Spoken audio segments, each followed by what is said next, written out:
Hi guys. So in the last video we took a look at the show formulas and the trace precedents functions in auditing our Excel sheets. So in this video what we are going to be taking a look at is the trace dependent, and the trace dependent is somewhat analogous to the trace precedent function. So what it does is, instead of in the place of the trace precedent, we have the cell where we have the formula here tracing out the component that makes up the cell.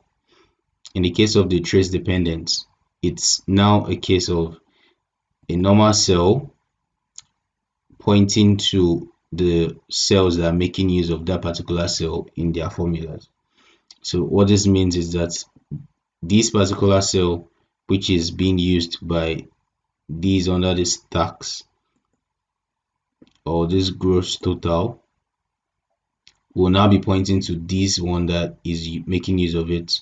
So let's quickly take a look at what this means. So clicking on this particular cell now and clicking on the trace dependent, now you'd see that it points directly to the gross total. That is the particular one that is using it directly. Clicking on it once again gives you all the other cells that are making use of this cell, and then clicking on it once again still gives you the final cell that makes use of it. And then once again we have the beep sound indicating that there is no more cell making use of this formula, this particular cell in their formula. So it's also again a very nice way to point out and see how your cells are working together and how to detect problems from your Excel sheet. So once again, if you want to remove all these arrows, all you have to do is click on your remove arrow. So you can try it once again on this quarter one. We have the trace dependent, it goes to the gross total. You have the trace dependence once more time. We have it pointing to the tax as well as the net total. Then one more time it goes to the total, which makes use of all these values here. So that's it on the trace dependent.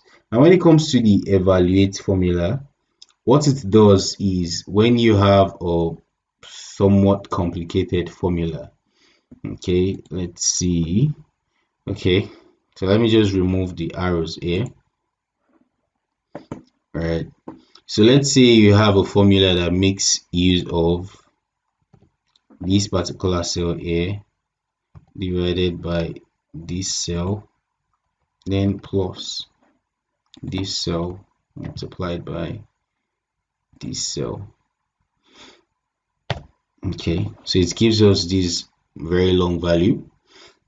Now if you want to trace out how Excel was able to estimate this particular value, I'm sure most of us are already familiar with the fact that Excel works on a classic BODMAS rule, where we have division coming before addition and subtraction, and then we also have the multiplication also coming before addition and subtraction. So looking at the particular formula that we're able to generate, if we use this evaluate formula, you'll be able to see the stepwise way in which the formula was generated, in which the value was generated.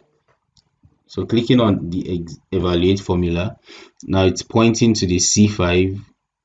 That is the particular value that is underlined here. Evaluating it, it's giving it the value, and that of the C6, then it's dividing it, then it's points to the D6 instead of going to the plus, the addition. If you were to like be going in order, now it is showing you how it is making use of the BODMAS rule. After the division, it is coming to the multiplication aspect, showing you how it is deriving the value for the D6, then the D5, then multiplying it, now adding it together to give you the final value.